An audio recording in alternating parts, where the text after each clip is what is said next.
So the PS5 Pro reviews are officially out now. We're going to go over some of the different information that we've got here regarding the PS5 Pro and first hands-on impressions as far as deep diving into what it does and how people are feeling about it, its price and its performance, and also even some comments about it being compared to a PC as well. So all that in today's video. Please like the video, subscribe to never miss a PlayStation update, and share the video to help grow our community. Now let's talk about these reviews, starting with Eurogamer, and they did quite the assessment.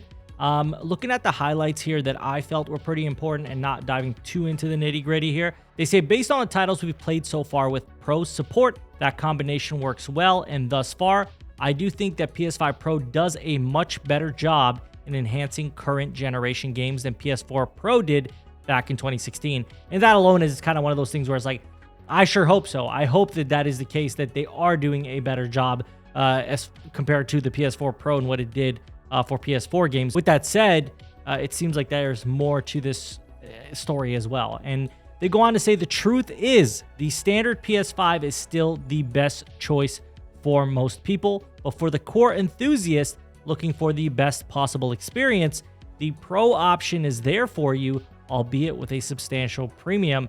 And it seems like they're saying the value of the PS5 is still very much there. It's still a very good product for what it is and for the price point.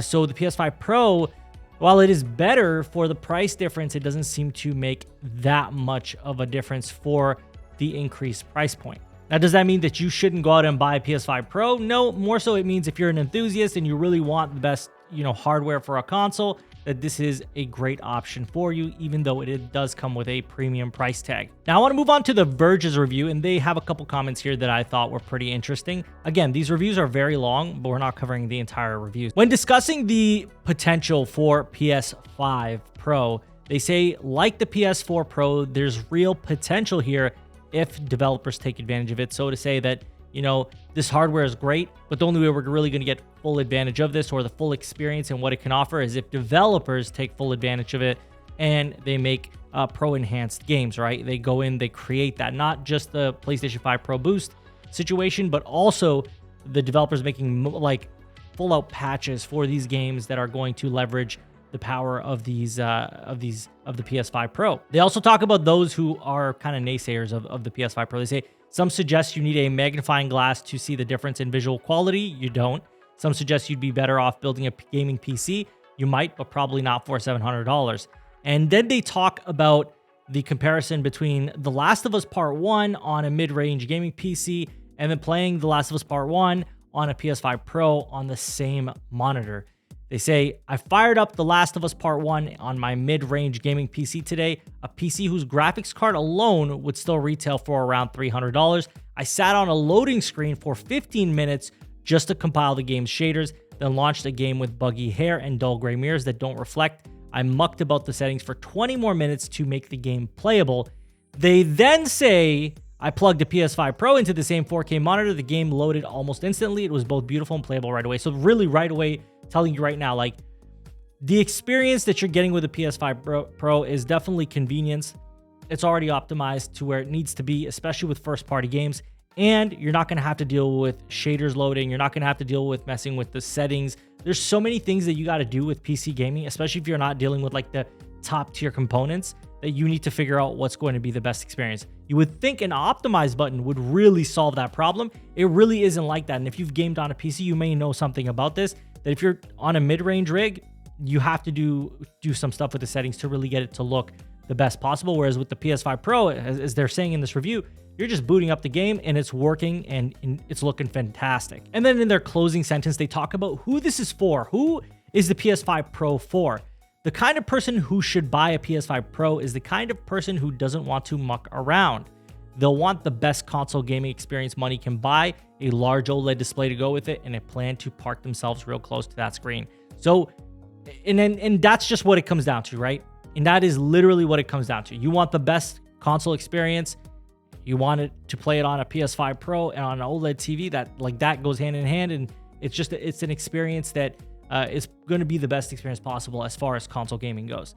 If we're talking about PCs, there's a lot more that comes with PC gaming that a lot of people seem to not really know about or just haven't experienced themselves. Lastly, and I thought it was fitting to do a PC Gamer review for this, right? So PC Gamer the PC gamers, right? They did a review for the PS5 Pro, and in their closing statements, they say the PS5 Pro is a big step toward console players joining the 60 FPS party that PC players have enjoyed for years, and a lot of it is due to PSSR. I don't think these improvements are worth $700 though, especially if you own a gaming PC or even a PS5. Unless you're desperate to play the Sony games that haven't been ported over yet, PC is still the way to go, but hopefully it means Sony's next console won't make it look like you're playing the Wish.com version of a game to reap the benefits of a silky smooth 60 FPS. So a couple things here that PC Gamer is saying. Number one, big step closer to that PC experience.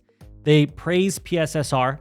They don't think the improvements are worth $700, and they also think that a PC is the better way to go. So, I mean, it's PC Gamer, right? But the one thing you can take away from this, it being PC Gamer, they can still admit that, you know, PSSR is great, that the console is great, although they don't feel it's worth the value. And that's something that I've actually noticed across the board with all three of these reviews. And you'll probably see it. I didn't look at every single review, but I went to 3 different enough sources and different enough reviews to get a full perspective. And you'll see that a lot of them say, hey, you know, the benefits are there. They do some interesting stuff, but I don't know if it's worth the $700 price tag. The price tag seems to be the big point of contention for a lot of people because, well, it's a lot. It's a lot of money for a lot of people. Now, is that to say that the performance doesn't justify it in any way, shape, or form? I don't think so. I think obviously as you get closer to PC hardware and all these different technologies that are coming into the scene, you're going to expect that you're going to pay more money for this kind of thing. So now let me level with you guys here, right? Because obviously, you know, we've just talked about a few reviews, and I'm going to tell you what I think personally and what I've gathered here. And obviously, once I get my own hands-on experience, I can give you guys that as well. But it seems that the consensus, and it almost always has been this way, but as we get more reviews, it seems to solidify that, is that if you want to game on a console and you want the best possible experience, and you will not compromise anything for this console experience, especially if you're a PlayStation gamer, then the PS5 Pro is pretty much a no-brainer for you. Although, if you do not care that much for these extra bells and whistles and you are happy with your base PS5, then you're likely good to stick with your PS5. Another thing that I gathered from these reviews, and basically just what we know about the console, is that if you have a display that's going to take advantage of the features here, then it makes sense to get a PS5 Pro. But if you don't have a display that's HDMI 2.1, it's not a 4K HDR display, it doesn't support 120 Hertz, it doesn't support VRR, it doesn't support auto low latency mode, guys, then there's really no sense in you going out and getting a PS5 Pro, at least not in my opinion. If you don't have those things, it really doesn't make sense to go out and get it. But if it does support all those things and you want that best experience, which you probably do want, considering you have a TV that supports all that stuff, then the PS5 Pro makes perfect sense.